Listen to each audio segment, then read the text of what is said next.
שאף על פי שעצם הנפש היא במדרגה מאוד מאוד גבוהה, הנשמה האלוקית שלנו, אבל אף על פי כן יש עניין מיוחד, יש מעלה מיוחדת לאותם לבושי הנשמה שדרכה הנשמה, עצם הנפש שלנו פועלת, וזה אותם לבושים של מחשבה, דיבור ומעשה.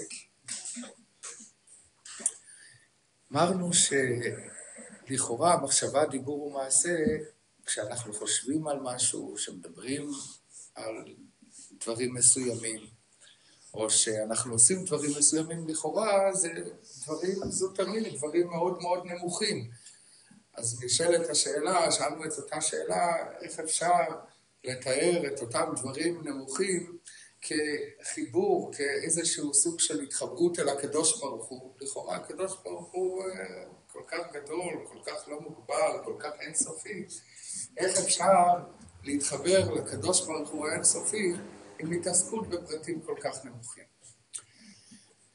התירוץ, התשובה שהסברנו, שדווקא בגלל שהקדוש ברוך הוא אינסופי, ודווקא בגלל שהוא לא מוגבל, אז בגלל היותו לא מוגבל, הקדוש ברוך הוא נמצא גם בפרטים הקטנים, גם בפרטים הנמוכים ביותר, גם בפרטים הגשמיים, הקדוש ברוך הוא נמצא, כי חס ושלום אם אנחנו אומרים שהקדוש ברוך הוא לא נמצא בפרטים הקטנים, אז בעצם אנחנו אומרים שהקדוש ברוך הוא מוגבל. ובגלל היותו, ובלשון חז"ל זה במקום שאתה מוצא גדולתו של הקדוש ברוך הוא, או גבורתו של הקדוש ברוך הוא, שם אתה מוצא את אמיתותו. כן? אמיתותו. בכל אופן, דווקא במקומות הגבוהים ביותר, דווקא כביכול הקדוש ברוך הוא המרומם ביותר, יורד לכאורה לדקה וצפל רוח אשכול, דווקא לאותם כביכול אנשים נתקעים ונאנחים, הקדוש ברוך הוא יורד ומשפיע עליהם, אפילו שהוא כל כך מרומם. שדרך אגב אצל חסידים תמיד אמרו, שאנחנו אומרים בתפילה בבוקר, יש את הקטע מתחילים בהודו את התפילה. אז בפרק הזה של הודו כתוב רם על כל גויים השם. אז אצל חסידים תמיד אמרו שאצל הגויים לא יכול להם להגיד שהקדוש ברוך הוא מרומם. לא אומרים שאין הקדוש ברוך הוא, גם אלה שהם בעלי שכל הם אומרים שיש הקדוש ברוך הוא, אבל הוא מאוד מאוד מאוד מרומם. מה הרעיון?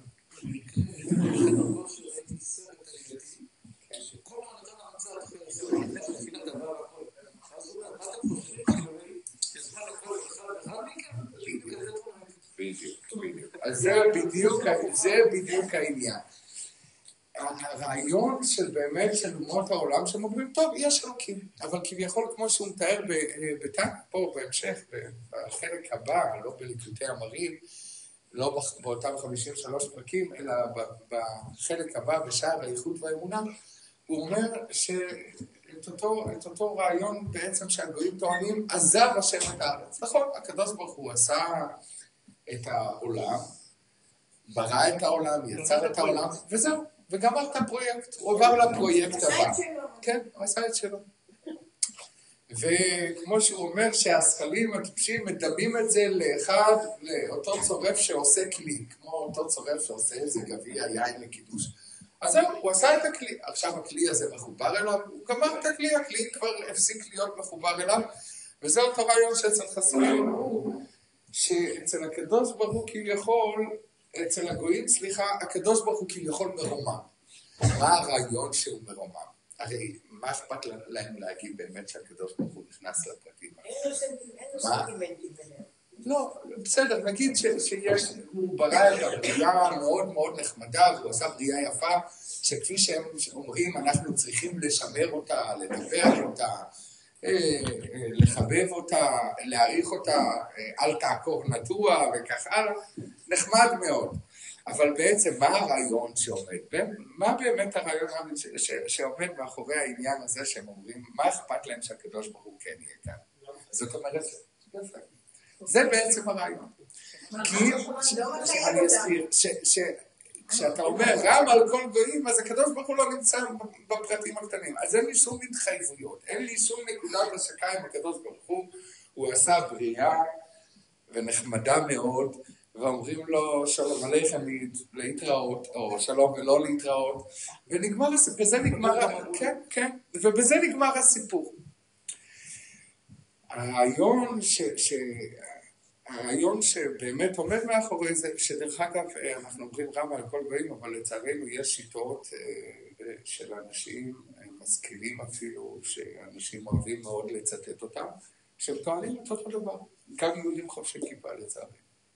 שהם טוענים את אותו דבר, הקדוש ברוך הוא עשה, ובזה הוא גמר את העניין. באה התורה ואומרת לו, הקדוש ברוך הוא דווקא בגלל היותנו אין סופי, והקדוש ברוך הוא רצה שיהיה בינינו, הקדוש ברוך הוא הרי קיים עם אברהם את אותה ברית בין הבתרים, שהקדוש ברוך הוא הבטיח לו שיהיה קשר נשמתי, יהיה קשר עצמי בין העם היהודי, לבין הקדוש ברוך הוא, ובא הקדוש ברוך הוא ויצר את הבריאה בצורה כזאת שהבריאה צריכה אותו בכל רגע ורגע, וכפי שזה מבואר בתורת החסידות, שהקדוש ברוך הוא מהווה בכל רגע ורגע, מהווה ומחיה בכל רגע ורגע את העולם, שכמאמר המוסגר זה אותו הסבר שהסברנו, שכמו שמתארים בקריאת ים סוף, את הנס הגדול. מה היה הנס הגדול? שהקדוש ברוך הוא הביא את אותה רוח קדימה זל כל הלילה, והיא בעצם גרמה שהמים יעמדו מימינם ומשמאלם של עם ישראל, שהוא הלך בחרבה, הוא הלך ביבשה באמצע. מה צריך לעשות בעצם כדי שהמים יחזרו למצב הטבעי שלהם? לקחת את אותה רוח. אז כביכול, אם זה הנס שהיה בקריאת ים סוף, שהקדוש ברוך הוא הרי טבע את הטבע של הים, הוא יכל לשנות את הטבע של הים. יכל לשנות. הטבע של המים של כל הזמן יורדים למקום נמוך. כן, לכן המים חוזרים למצב סטטי. הקדוש ברוך הוא יכל לשנות את הטבע. ואז על בכן הקדוש ברוך הוא אמר לו, הטבע נשאר כביכול כפי שהוא, אבל אני בעניין הזה מסדד את מערכות הטבע על ידי אותו רוח קדימה זה כל הלילה. על אחת כמה וכמה כל הבריאה כולה, שהיא צריכה בכל רגע ורגע לצורך הקיום שלה, את החיות של הקדוש ברוך הוא, שהוא כביכול ייתן את אותו פוש, את אותו רוח קדים כביכול, את אותו פוש שידחוף את הבריאה ויהווה אותה ויחזק אותה ויקיים אותה בכל רגע ורגע, אז זה בעצם הכניסה של הקדוש ברוך הוא לפרטים הקטנים. אז נכון, אז אמרנו שהקדוש ברוך הוא מלוא כל הארץ כבודו, הקדוש ברוך הוא נמצא בכל מקום. אבל אף על פי כן, בא הזוהר, וזה בעצם עם זה סיימנו את החלק השני של פרק ד', ואומר, הלא הקדוש ברוך הוא לית מחשבה תפיסה בכלל. בטח לא במעשה פיזי, בטח אי אפשר לתפוס. אפילו מחשבה לא תופסת בקדוש ברוך הוא.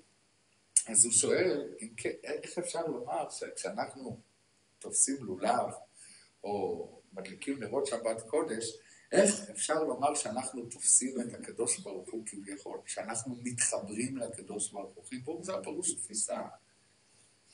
איך אפשר לומר שאנחנו מתחברים לקדוש ברוך הוא? למחשבה אפילו מחשבה שאנחנו חושבים שאנחנו חכמים גדולים, לא יכולה להבין אותה. אז איך אנחנו יכולים להתחבר? אז הוא אומר, לית מחשבה תפיסה בי, אבל יש דברים שכתפיסה. התפיסה זה באותם פרטים שהקדוש ברוך הוא נתן לנו את האפשרות לתפוס אותו, בזה אנחנו מתחברים אליו. זאת אומרת, אם באמת מצידנו היינו מנסים להתחבר לקדוש ברוך הוא באופן עצמאי, זה לא היה חיבור, לא היה שייך להתחבר, כי לית מחשבה תפיסה בכלל.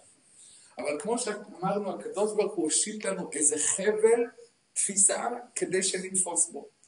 ועל ידי הושטת החבל מצידו של הקדוש ברוך הוא, יש לנו אפשרות להתאפס בו.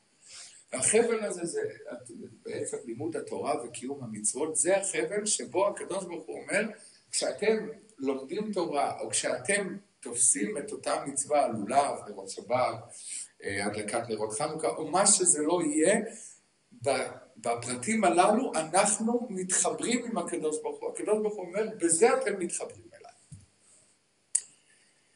ופה בפרק ה', ועכשיו אנחנו נכנסים לפרק, הוא בעצם מסביר את המושג של הזוהר, המושג הזה שהזוהר אומר תפיסה, המושג של לתפוס את הקדוש ברוך הוא בא להסביר ביתר ביור בפרק הזה. אנחנו נקרא את השורות הראשונות. פרק ה' הוא אומר ככה, ולתוספת ביור, שכולם בדפים זה החלק השני. ולתוספת ביור באר היטב, לשון ולתוספת ביור באר היטב, לשון תפיסה שאמר אליהו, לת מחשבה תפיסה בך. אמרנו שמאמר הזוהר הזה מובא בשם אליהו, היום אנחנו קוראים אותו בדרך כלל אצל החסידים בערב שבת, אצל קהילות אחרות, אצל הספרדים קוראים את זה אפילו כמעט לפני כל תפילת מנחה, פתח אליהו ואמר, הפתיחת אליהו הזאת, זה שם כתוב את אותו מאמר שעליו אנחנו מדברים, לת מחשבה תפיסה בך כלל. אז הוא מתחיל להסביר ככה. אומר הרבי, הנה כל שכל, כשמשכיל ומשיג בשכלו, איזה מושכל?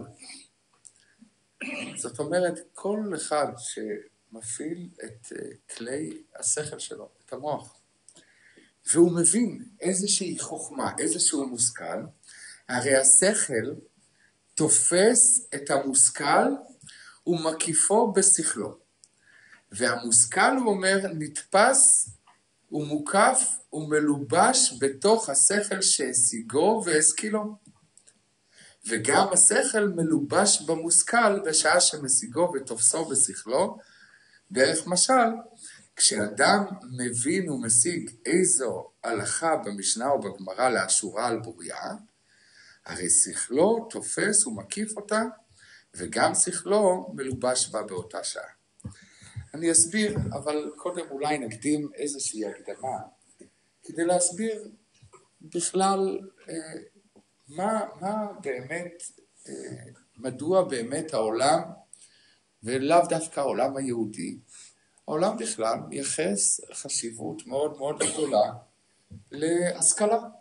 השכלה, היום כולם מדברים על השכלה, השכלה חינם, לא השכלה חינם, שחייבים להשכיל, חייבים ללמוד. היום זה טרנד כזה שכולם מצטרפים לאיזה שהם הרצאות, שיעורים וככה, בין היתר גם שרתיים.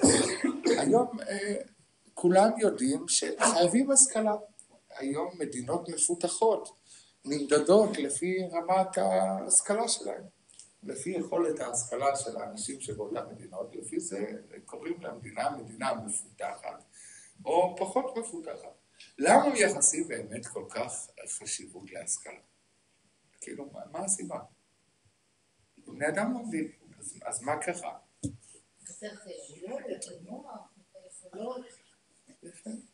אז כן, בעצם ההשכלה מפתחת, כמו שניתן אמרה, מפתחת את האישיות, את היכולות, וזה גם נותן לנו, כמו שדפנה אמרה, מקצוע, את האפשרות לעבוד בתחומים שונים שאולי פעם לא היו נהוגים, פעם לקרות חמר לא היה צריך להיות משכיל גדול, גם לא לכרות עצים כנראה, אבל להתעסק בעולם כפי שהוא היום, עולם מתפתח, צריך השכלה.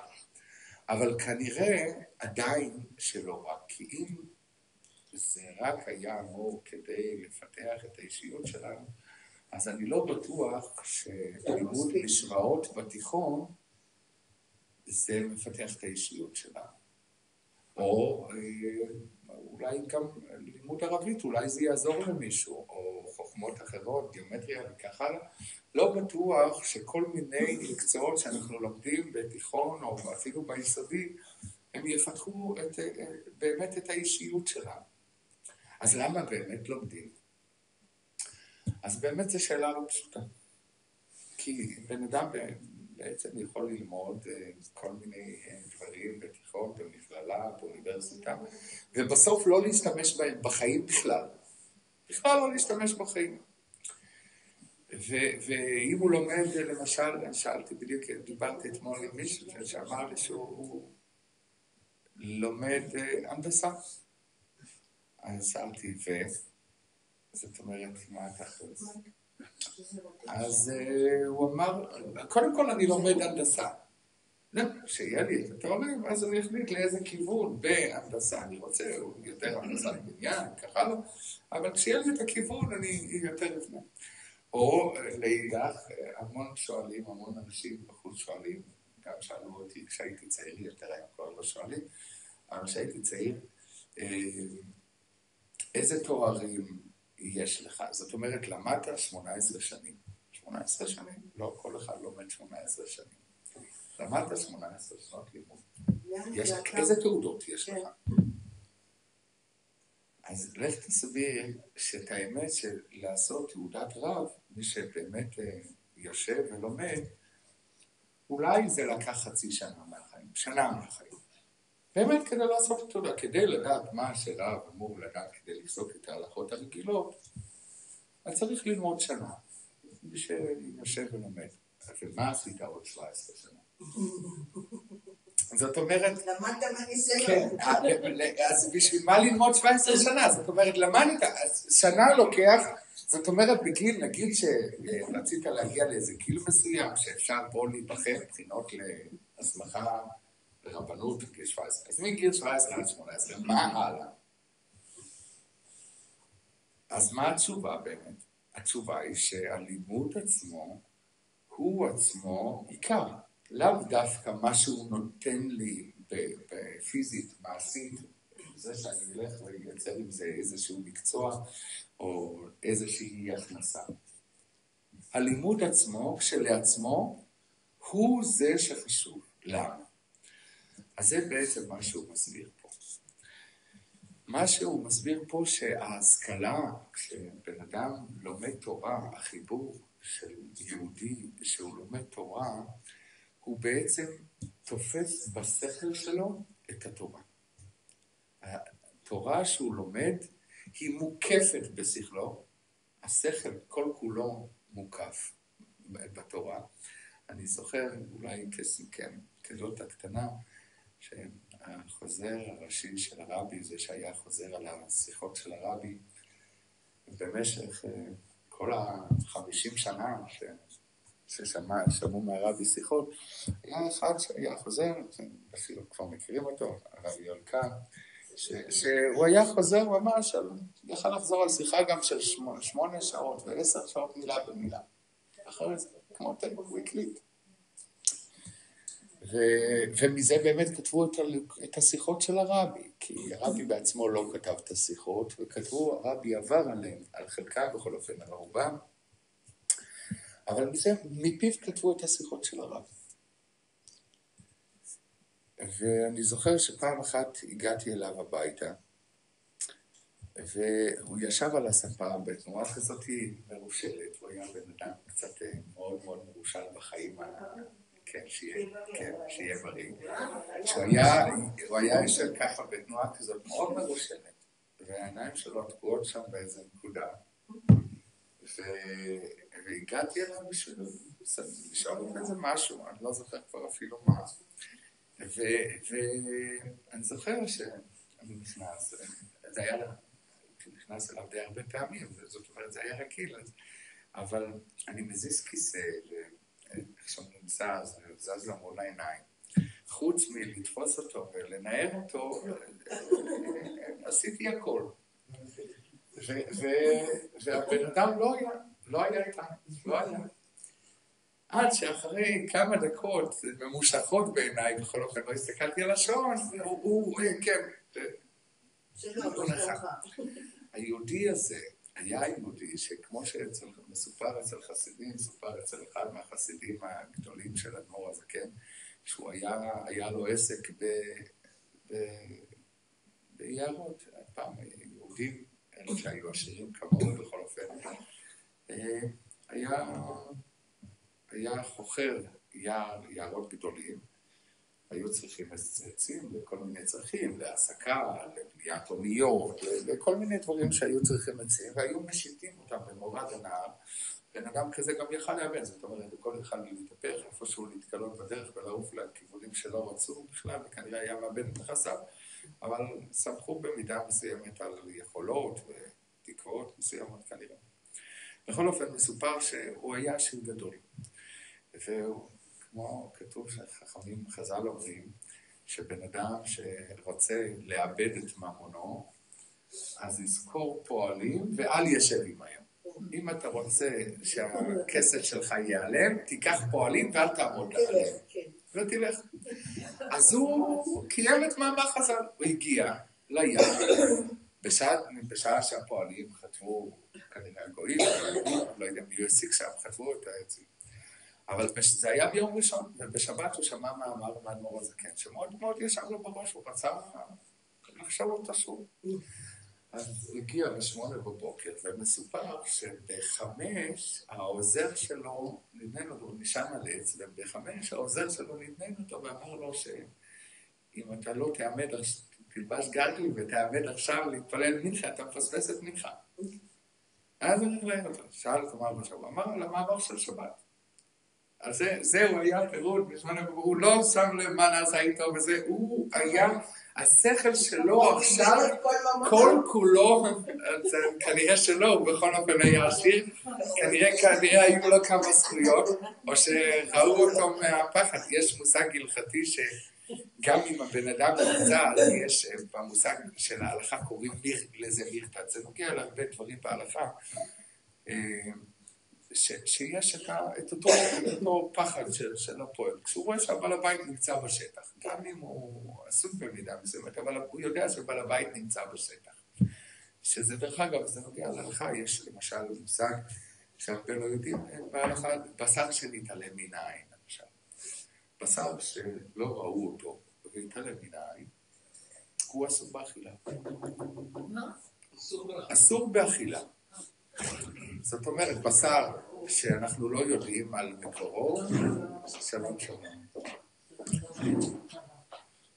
הוא אסור באכילה, אבל ההלכה אומרת שאם בעל הבית נמצא בשטח, זאת אומרת, זה דין שנוגע להרבה, משום שאם יש למשל עובד תאילנד, זו שאלה, צריך לשאול כל מיני דברים, ייתכן שלא, הבשר לפעמים נאסר וריאציות מסוימות, אבל אם בעל הבית נמצא, אז אין חשוב. גם אם הוא לא צריך להיות בכל רגע במטבח, אם הוא מסתובב בבית, אז זה עצמו, פועל לא ילך להכניס את זה בבשר אחר. שדרך אגב, בהקשר לזה, שמעתי סיפור מאוד מעניין במקור ראשון, שאפשר לראות עד כמה חכמים ראו למרחוק באיסור לכאורה. מה אני אלך להחליט? כאילו זה לכאורה חששות רחוקים. אבל אף על פי כן חכמים גזרו על זה, על בשר שהתעלם מן העין. וסיפר לי מישהו, אני עבדתי בחלק מהעניין, בפיקוח על הלכתי, על מפעל שייצר אוכל למטוסים. סיפרתי את זה בשיעור באותה תקופה, שסיפר בן אדם שהוא טס במטוס.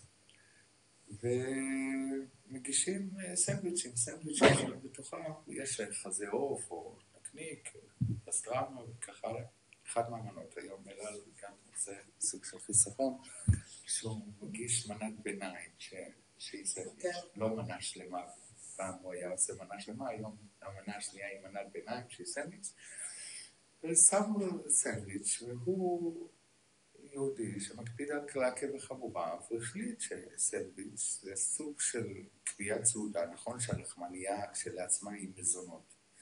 אבל אם קובעים סעודה, הולכים לשבת ועושים את זה ארוחת צהריים עכשיו, אז לדעת הרבה מהפסקים צריך ליטול ידיים. ולברך אפילו המוציא. והוא מקפיד על קלקה וחמורה, אז הוא הלך. לקח איתו איזה כוס כדי לטעון שם, להוציא מהשירותים, נתן בחוץ, והוא חוזר למקום. ואחרי זה הוא חשב שהוא פתח את הסנדוויץ' לפני שהוא הלך לשם. רגע, הוא לא היה פה כל הזמן, הוא נסע בחברה שהרוב שנסעו איתו היו גויים. אז נכון שהיו גם הרבה יהודים, הוא נסע מהארץ, אבל הוא לא רצה כבר לאכול את זה, אמר, בשר שמתעלם מן העין, לא אוכל. ואז זה שיושב לידו, עושה לו ככה עם היד ושואל אותו, למה אתה לא אוכל?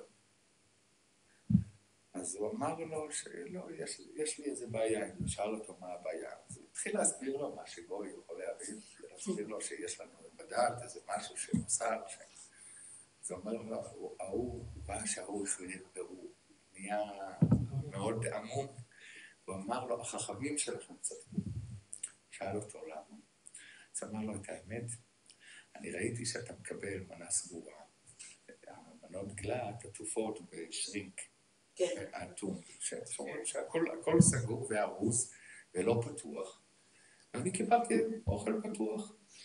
ועניין אותי מה מיוחד באוכל הזה שמביאים, הוא חשב וקוראים למנות האלה, גם במטוס, קוראים אתה גלת ספיישל, אתה ספיישל, אז קוראים למנות, אז הוא חשב ספיישל מיוחד, הוא רצה לדעת מה מיוחד, אז הוא עשה החלפות. שם את הסנדוויץ' שלו לא, ולקח את הסנדוויץ' שלו. אז הוא אומר, תראה כמה החכמים שלכם צדקו שהם אמרו על בשר שהתעלם מניים. כי באמת אני מודה ומתוודה, עשיתי החלפות. החלפתי בין שתי הסנדוויצ'ים. אז זה בעצם אותו רעיון, נחזור לענייננו, כשבן אדם לומד, כל דבר שהוא לומד, בעצם בשעה שהוא לומד הוא תפוס כזה, וכמובן כמה השקעה שהוא משקיע בלימוד, אז הראש שלו, הגלגלים מה שנקרא, כל הזמן עובדים באותו עניין, בפרט אם הלימוד הזה חשוב לו, או נוגע לו, למשל, הבת שלי תיכון שהיא צריכה ללמוד לבגרות, אז המוח שלו כנראה יום לפני הבחינה עד הבחינה, כל הזמן נמצא רק בזה. יש כאלה גם שאם לומדים כמו שצריך גם חולמים על זה. אז בעצם כשבן אדם משיג איזשהו, כמו שהוא אומר, איזשהו דבר חוכמה בשכל שלו, אז השכל שלו מקיף את דבר החוכמה, אבל גם באותו זמן ההשכלה הזאת, הדבר חוכמה גם מקיף את השכל שלו. ולמה זה משנה שהדבר חוכמה מקיף את השכל שלו? מה זה נוגע?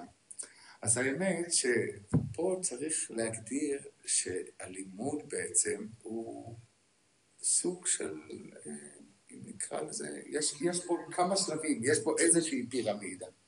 קודם כל, כשבן אדם לומד, הוא קודם כל לומד, יש לו את הקליטה הראשונית, שהוא לומד את הדבר באופן הפשוט ביותר. לאחר מכן, כמו שאמרנו, מגיע הבינה, יש את העיבוד נתונים של הדבר. והשלב השלישי זה ההפנמה. זאת אומרת, ההפנמה, אחד שצריך את ההפנמה לזיכרון למבחן מחר, או אחד שצריך את ההפנמה לדעת איך להשתמש באותו דבר שהוא למד. ולכן בא דבר מאוד מעניין, שהמשנה מסכת אבות אומרת שיש 4 סוגים של תלמידים. ואחד מהסוגים, המשנה קוראת לו משפך. יש את משפך. מה התפקיד של המשפך? כן, אבל מה הפעולה שמתבצעת במשפך? המשפך מקבל מהברז. כן. המשפך אבל לא מכיל, הוא מכיל בשלב, הוא מעביר הלאה. הוא שופך, יפה. אז כל הרעיון של משפך, זה שהוא שופך הלאה, הוא מעביר הלאה. אצלנו קוראים לזה, שזה נכנס מהאוזן הזאת, זה יוצא מהאוזן השנייה. המשפך, אצל חסידים קראו לזה דרשנים. אצלנו רמ"ן תמיד בישיבה אמר, שדרשנים זה עם מוזר. ככה תמיד הוא היה אומר. אצל חסידים מאוד לא אהבו שיהודים באים עם דרשות מוכנות וכך הלאה. ומדוע?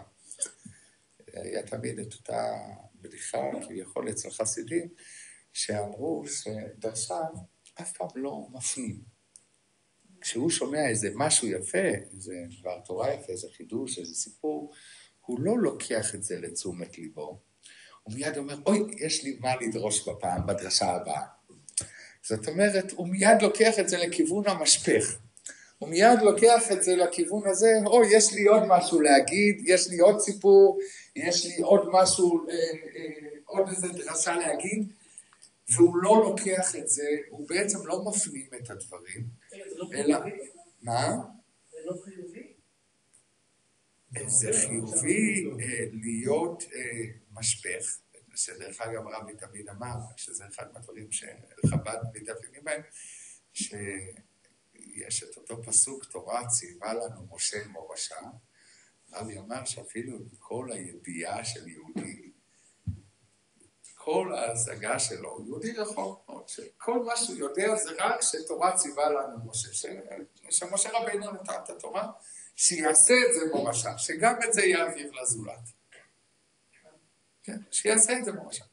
אבל לא זוהי התכלית. התכלית והתפיסה, כשאנחנו מדברים איך להתחבר מעבר לקדוש ברוך הוא, התכלית היא בעצם החלק של ההפנמה. את אותו חלק שבעצם אנחנו נהיה אחרים. וזה חלק מהרעיון של השכלה, גם בכלל השכלה כללית. השכלה, המדינות נחשבות, כמו שאמרנו בהתחלה, מפותחות יותר, כי רמת ההשכלה שבהם היא גבוהה, כי האנשים הם אחרים. האנשים נפחים לאחרים. בן אדם משכיל הוא בן אדם אחר. הוא בן אדם אחר. כי הוא למד, הוא מחוץ לזה שהוא קנה ידע, אז יש לו בכיס קצת ידע, הוא משנה איזה שהם תהליכים מובנים אצלו בנפש. זה משפיע עליו, בהתנהגות, בדיבור, בחשיבה, ולכן. עכשיו אתה לא רואה את זה שאנשים משכילים הם לא בהכרח... אנשים משכילים הם בהחלט, הם יכולים, נכון. זאת אומרת, בלי זה הם היו אחרים לגמרי. ההשכלה היא יוצרת אצלהם איזשהו עידון. גם אם העידון הזה לא מורגש, זה ביחס לאדם, ביחס לנפש של האדם. זה לא בהכרח שבן אדם יהיה שיא השלמות אם הוא משכיל. בהחלט, המשכילים הגדולים יותר, הגרמנים הביאו את השואה לעולם באותה תקופה. אז זה לא בהכרח שזה יהיה, יש את המושג חכמים המה להרע, שכתוב בחז"ל, אפילו בנביא, לא, לפני חז"ל, שיש חוכמה, כאלו שמנצלים את אותה חוכמה להרע. אבל עצם החוכמה כשלעצמה, כשהיא באמת נכנסת לנפשו של אדם, כשבן אדם מפנים, זה גורם לאיזשהו עידון. ולכן, המציאות מוכחת שהמדינות האלו באמת מפותחות יותר. המדינות המשכילות, מדינות העולם השלישי, הן פחות מפותחות, כי ברובן הן פחות משכילות. אבל למעשה, לפעמים רואים את זה הפוך. שמה? שדווקא מהמדינות המשכילות יוצא רוב הרוע, נכון. לא מפותחות. אז כמו שזה אותו רעיון. לא מבינים הרבה. נכון, אז זה אותו רעיון. נכון, אז זה אותו רעיון שאמרנו, שגם אם בן אדם רוכש חוכמה, הוא צריך לנתב אותה למקומות הנכונים. אז שאלה היא גם איזה חוכמה כנראה. גם איזה חוכמה, זה לדבר בהמשך. אבל קודם כל בכלל חוכמה, בכלל מושג חוכמה, זה גורם לאיזשהו פיתוח נפשי, פיתוח שכלי, פיתוח מעשי, ברובד המעשי, המדינות האלו יותר מפותחות, כלכלית, ויש שם יותר קשרים, יש שם יותר... יש כן, אבל שימות יותר טוב. כן, זה אחד נובע מהשני. בא הרבי ואומר שבעצם כשבן אדם לומד תורה, אז דיברנו כרגע על כל השכלה, מה קורה כשבן אדם לומד תורה? אז זה קצת שונה מזה שהוא לומד כל חוכמה, וזה בעצם החידוש של הרבי פה בתניא. הרבי פה בתניא אומר, נכון, כשבן אדם לומד כל חוכמה, כמו שאמרנו, היא בצורה מסוימת גורמת לו לשינוי מסוים. אבל כשבן אדם לומד תורה, הוא בעצם לא רק שינה את עצמו, אלא גם, ופה יש את הרובד הנוסף, הוא התחבר לקדוש ברוך הוא. בא הקדוש ברוך הוא ואומר, אני את עצמי, מי שרוצה להתחבר אליי, אני את עצמי שמתי בתורה. וזה בעצם מה שחז"ל אומרים, על הדיברה הראשונה שמתחילה במילה אנוכי השם אלוקיך, באים חז"ל ואומרים אנוכי ראשי תיבות בארמית, אנא נפשית כתבית ירית. אני את עצמי, את נפשי, את עצמי, כתבתי ונתתי. בעצם כשבן אדם לומד תורה הוא לא לומד סתם מקצוע, הוא לא לומד אלגברה ברמה גבוהה, אלא כשבן אדם לומד תורה מחוץ להשכלה שאותה הוא יכול להפנים וכמובן להשתנות, הוא גם מתחבר לקדוש ברוך הוא. וזה אולי מביא אותנו לאותו סיפור, סיפור מאוד מיוחד, שמסופר, שהגמרא, התלמוד, מספר על רב זירא. רב זירא היה יהודי שחי בבבל, אחד מגדולי האמוראים, שהוא חי בבבל. שם היה, אפשר לומר, המרכז היהודי הגדול בעולם באותה תקופה. תלמוד בבלי, כל הגמרא שאנחנו מדברים עליה היא נוצרה בבבל, בגלות. אבל היה תלמוד ירושלמי, היה עדיין לומדי תורה פה בארץ. ולתלמוד הזה קראו תלמוד ירושלמי. זה גם אבל תלמוד ירושלמי שהיא נלמדת פחות אפילו מתלמוד בבל. ואז מסופר על רב זירא שהוא החליט שהוא עושה עלייה. הוא עולה לארץ ישראל. אבל באה הגמרא ומספרת שרב זירא ישב 40, או לפי גרסאות אחרות 100, כתוב 100. השאלה אם זה 40 או 100 תעניות, כדי שהוא ישכח את תלמוד בבלי, שהוא יוכל ללמוד את תלמוד ירושלמי. זאת אומרת, רב זירא צם פרק זמן מסוים, בעצם סיגף את עצמו, כדי שהוא יוכל ללמוד, להגיע לרמה שהוא יוכל להבין ובאמת להפנים את תלמוד ירושלמי, שהסיפור שלעצמו הוא סיפור לא פשוט, הוא סיפור מוזר. יפה, אז זה אחד מהשאלות. ירושלמי זה רמה גבוהה? לכאורה כן. אבל השאלה, קודם כל, השאלה ברובד הנמוך ביותר, השאלה שנשאלת, יש אחד מהאיסורים, אחד מהעבירות בתורה, אסור לשכוח את דברי התורה. זאת אומרת, תורה שלמדת, אתה צריך לדאוג שהיא תישאר אצלך. תחזור, תשנה, זה חלק מלימוד התורה, אז יש ציווי פן תשכח.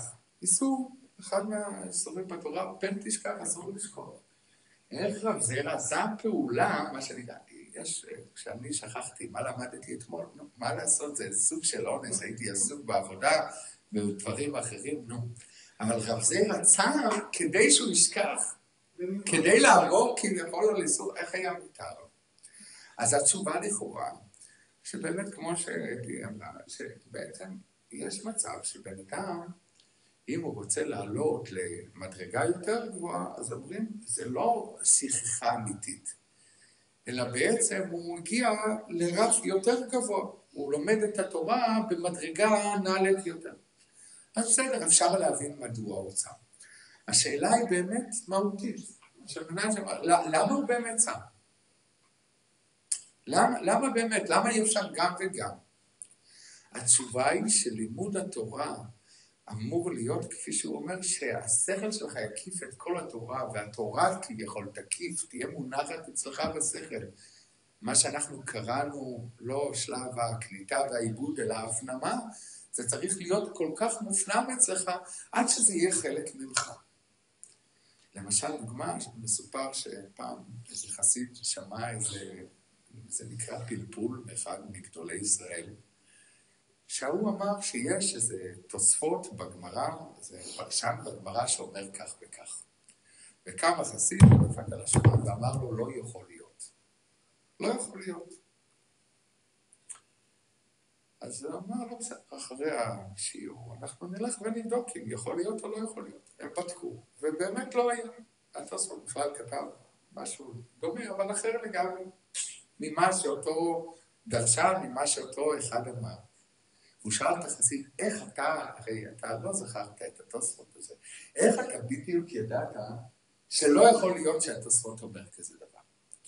אמר לו חסיד, תשמע, אני למדתי קצת בחיים שלי כמה תוספותים, למדתי. קצת, את הפרשן הזה, רבינו תם, אני קצת למדתי. אני מכיר את הלך רוחו של אותו פרשן. אני יודע שהוא כזה, את הסגנון לימוד שלו, את השיטת לימוד שלו, הוא לא יגיד כאלו דברים. לא יכול להיות שהוא יגיד כאלו דברים. שדרך אגב, באותו רעיון, אז אני שומע הרבה פעמים כאלו שסיפרו שהרבי אמר ככה, רבי אמר ככה. יש דברים שהם באיזה הסתכלות, שאמרתי שהרבי לא אמר כזה דבר, ואני מוכן להתערב על כמה שרוצים על העניין הזה. כאלו מילים הרבי לא אמר. ולמה? לא הייתי ליד הרבי במשך 50 שנה שהוא אמר ואמר ואמר. אבל יש דברים שאני בטוח שהרבי לא אמר. אני בטוח למשל, אנחנו עסקים לפני בחירות, שהרבי לא דיבר רע על יהודי בשמו. אני בטוח שהרבי מעולם לא הוציא כללה מהפה שלו. אני בטוח. כי אני יודע מה סגנונו. אני יודע מה הלך רוחו. הרבי אפילו פסוק. שהפסוק, דיברנו אפילו על פסוק שכתוב צדיקים ילכו בה ופושעים ייכשלו בה. כן? פסוק מהתורה. הרבי, כשהרבי ציטט את הפסוק, הרבי ציטט צדיקים ילכו בה חולו. הרבי לא רצה להגיד את המילה אפילו פושעים. את המילה פושעים הרבי לא רצה לצטט. תשלים למה? ברור שהיה הכוונה, כי הרבי יש זה לעומת זה, אבל הרבי את המילה פושעים לא רצה להוציא מהפה. אצל חסידים את המילה חזיר למשל, לא רצו להוציא מהפה. אז אמרו דבר אחר, ככה קוראים לזה, דבר אחר, לא חזיר, דבר אחר. לצלב, לא קראו צלב אצל חסידים, קראו שתי וערב. אף חסיד, אם תראו, זה באיזה סיפור, אפילו בסיפור, לא מדבר על דברי תורה, סיפור חסידי שכתוב, שתי וערב שווה צלב, כי חסידים לא אמרו צלב, חסידים אמרו שתי וערב. יש פה פרק בתניא שמתחיל במילה קטונתי מכל החסדים, מכל האמת, שמדבר אחרי שהאדמו"ר הזקן יצא ממאסר בעיר שנקראת פטרבורג. אז כתוב אחר יציאתו מפ"ב. פטרבורג, הוא ראשי תיבות פטרבורג. למה לא כתבו פטרבורג? למה? בגלל הפטר. כן, זה לא יהודי, זה יפה. כי זה לא גוי, זה סוג של אליל. סוג של אליל, כן. אז לא רצו להוציא בפרט, לא בכתובים חסידים. כן, לא לתת כוח. אז לא מצטטים את השם הזה. אז יש דברים שאותו, כמו שאותו חסיד ידע, שהתוספות לא יגיד כאלו דברים. לא יכול להיות שבעלי התוספות, למה? למה לא יכול להיות? כי בן אדם שלמד תורה באופן אמיתי, והפנים את זה באופן אמיתי, אז ההלך רוח שלו הוא הלך רוח מסוים. אז לא יכול להיות שיתבטא בצורות קיצוניות הפוך ממה שהתורה אומרת. זה הרי ברור לכולם. אבל אם בן אדם הולך בקו של דוגמה, הקו הידוע של הרבי, קו של אהבת ישראל, אז לא יכול להיות שהרבי יוציא איזושהי השמצה, איזשהו לעז על יהודי. לא יכול להיות כזה דבר. זה דבר שהוא נגד ההיגיון, ודבר שהוא לא ייתכן. וזו הסיבה גם שבגלל שהתורה אמורה לעצב את האישיות שלנו, זו הסיבה שחכמים והתורה נתנו כוח כל כך גדול ביד פוסקי ההלכה. אז צריך להדגיש שבאמת פסיקת ההלכה, וזה דברים היום שאולי עומדים גם באקטואליה היומית, שאנחנו יום ערב הבחירות, הפסיקה היא לא ניתנת לשינוי. זאת אומרת, נכון שהעולם מתחדש, שהעולם משתנה, אבל הפסיקה יש לה סימוכים, איזשהו סימוכים, כל פסיקה, איזה שלא תהיה, חייבת שיהיה לה יתדות טובים וסימוכים ברורים בתורה. כי אם אין לה, אז היא לא פסיקה הלכתית. ההישענות של הפסיקה ההלכתית היא הישענות של קבלה, איש מפי איש או מפי ספרים, זאת אומרת, יש כוח ביד תלמידים אפילו, לשאול את רבותיהם גם על פי ההלכה, מהיכן תלתוני? תראה לי את ההלכה שעל פי דנת אותי למה שדנת. מדוע? כן, תוכיח הלכתית. מדוע? כי אם הפסיקה היא פסיקה הלכתית, היא לא ניתנת לשינוי. נכון, אז כאן נשאלת השאלה איך יכול להיות שיש שתי דעות, לפעמים קיצוניות בהחלט. אז נכון, יש לפעמים שתי דעות, אבל שניהם נשענים על יסודות ההלכה. זה הרעיון. זאת אומרת, יכול להיות שיש שתי דעות. היה בית הלל ובית שמאי כן. אז זה מה שהוא קורא בהמשך, אנחנו נלמד, לא מספיק בשיעור הזה, שיש את חוכמתו של הקדוש ברוך הוא. ולכן גם על בית שמאי וגם על בית הלל אמרו, אלו ואלו דברי אלוקים חיים. שתיהם הם חוכמתו של הקדוש ברוך הוא. שתיהם הם חוכמה, שניהם התורה של הקדוש ברוך הוא, שתיהם בעצם אומרים, כביכול מה שהם ראו בתורתו של הקדוש ברוך הוא, כפי שהם רואים מבעד כביכול למימד שלהם את התורה. אבל שתיהם נשענים על התורה. ההלכה נפסקה כמו צד אחד, וזה רצונו של הקדוש ברוך הוא. יש את החוכמה, אבל הפסיקה כפי שהיא נפסקה להלכה כמו בית הלל, זה כבר רצונו של הקדוש ברוך הוא. לעשות אי אפשר כמו שתיים. זאת אומרת, או שביום הראשון של חנוכה אנחנו מדליקים 8 נרות כמו בית שמאי, או שאנחנו מדליקים נר אחד כמו בית הלל. אי אפשר לעשות את שתיהם.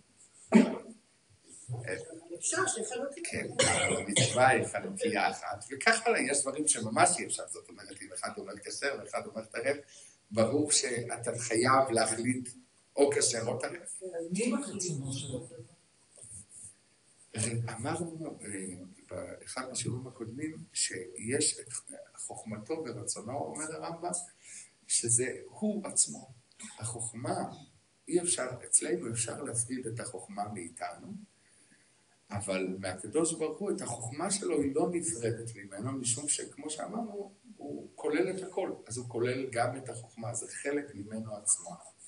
אצלנו זה נמצא, אולי ברובד שלנו הסברנו, שכפי שבן אדם יודע את עצמו.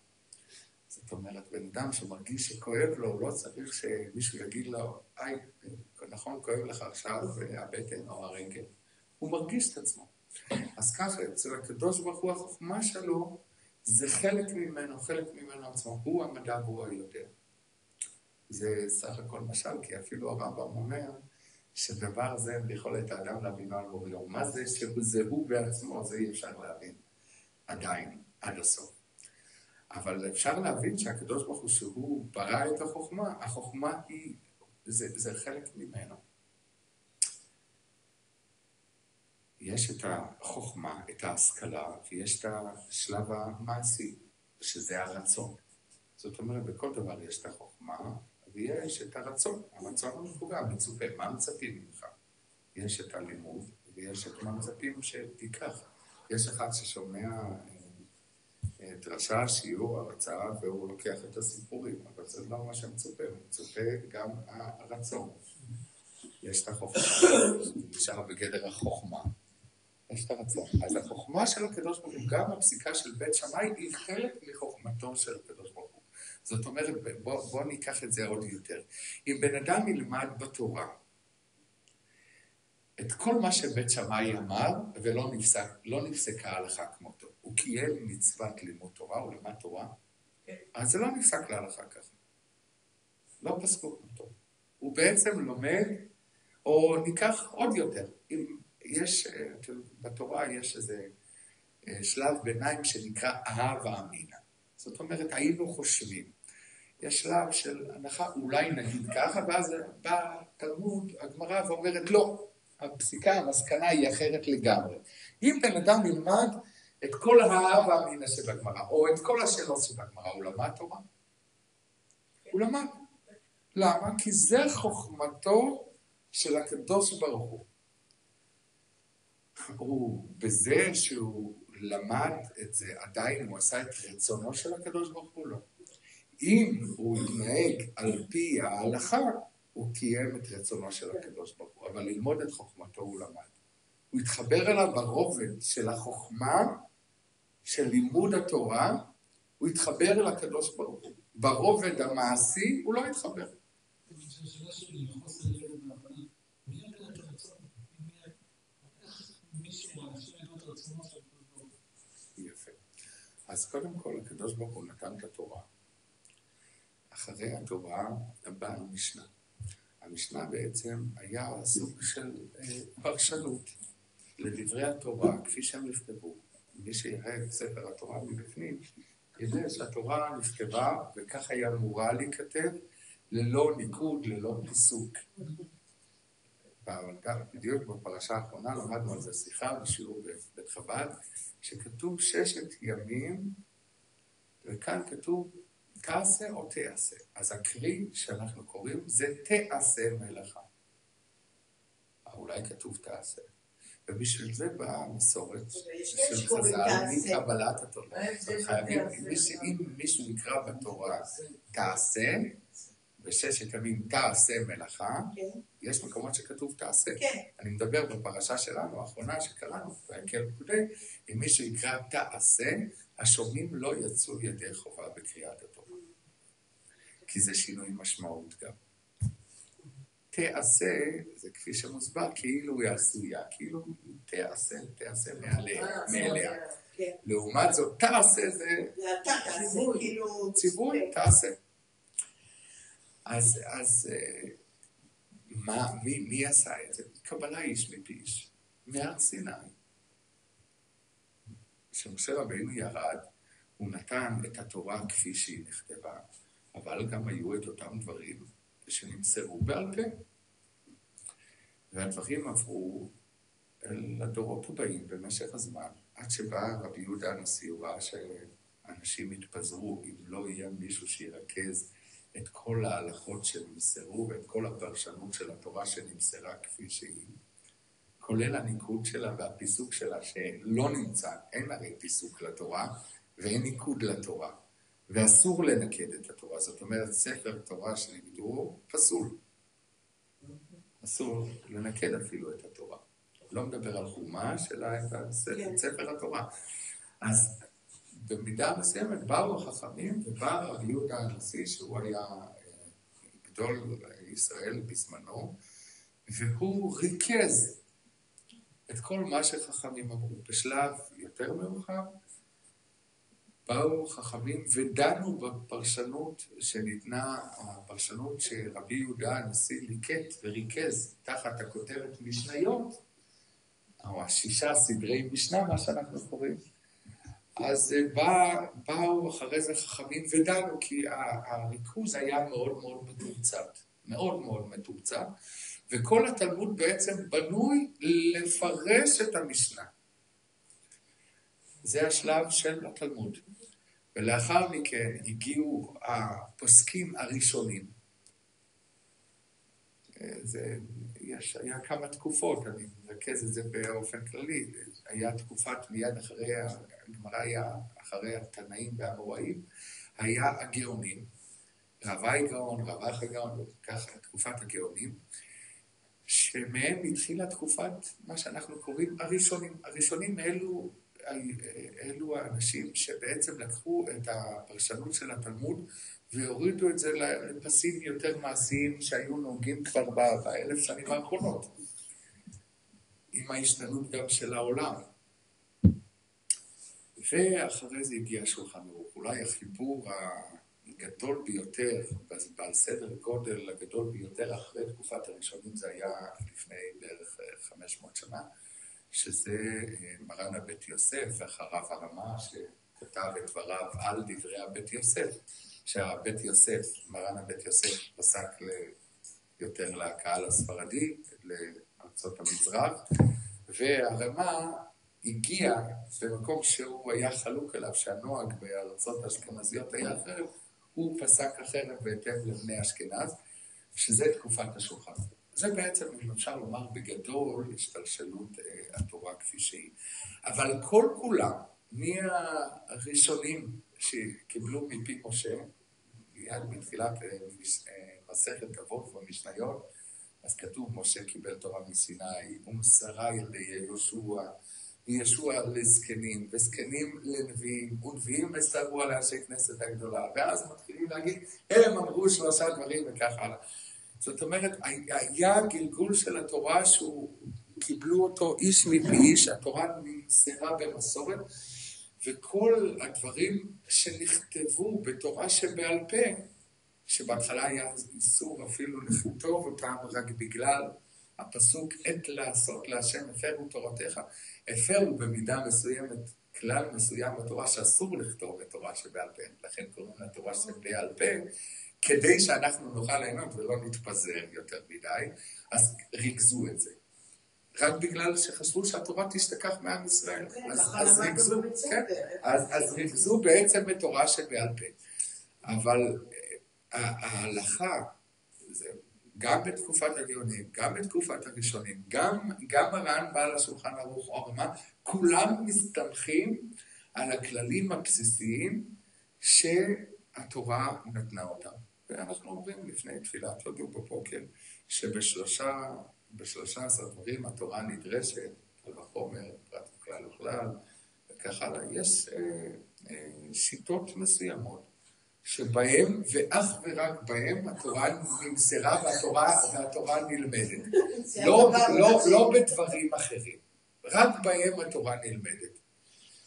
והם הכללים שעל פיהם פוסקים, ועל פיהם עד היום חייבים לפסוק, ומי שלא מביא סימוכים בתורה לפסיקה שלו, אז הפסיקה שלו לא הלכתית.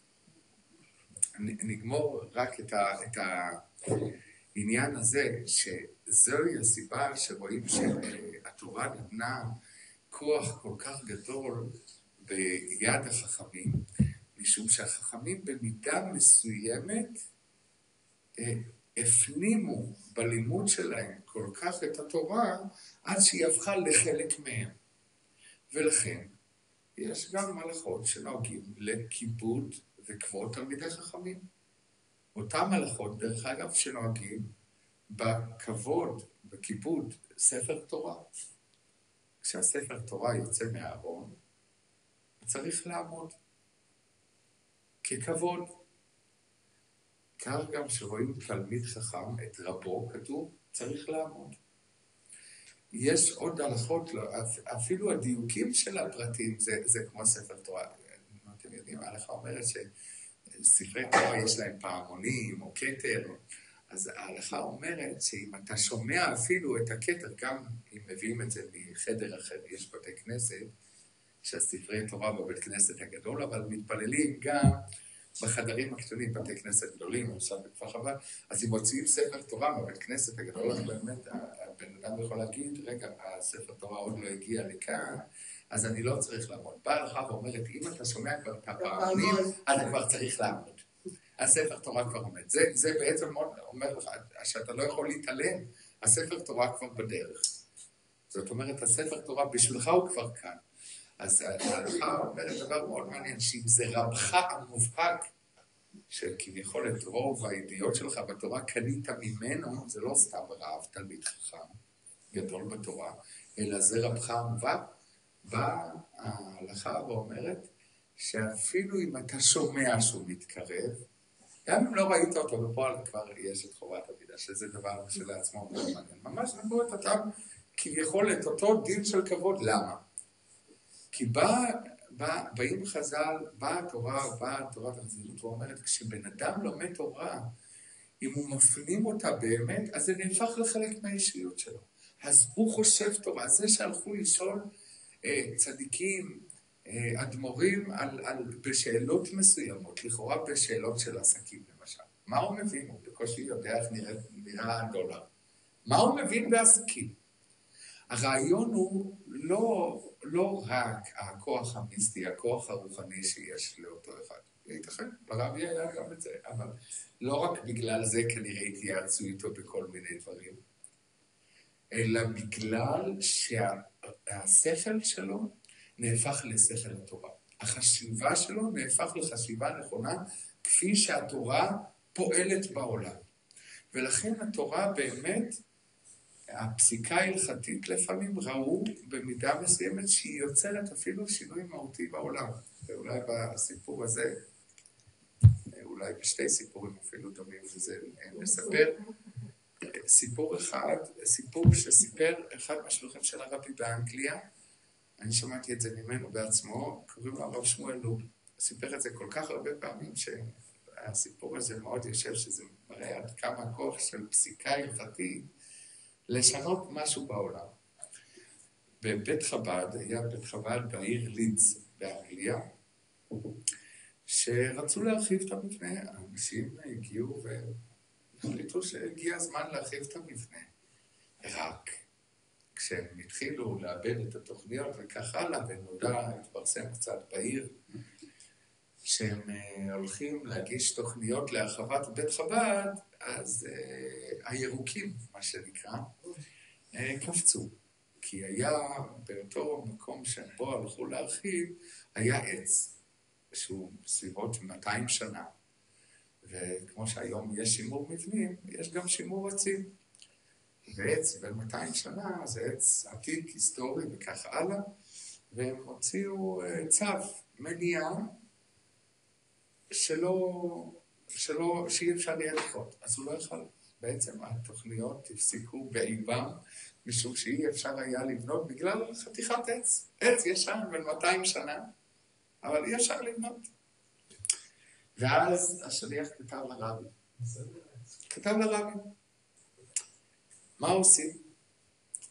והרבי ביקש מהמזכיר, הרב לייבל גרונר, שיצלצל לאנגליה וישאל את השליח אם העץ הזה הוא עץ פרי שאסור לכרות, או עץ רק שהתורה מתירה לכרות.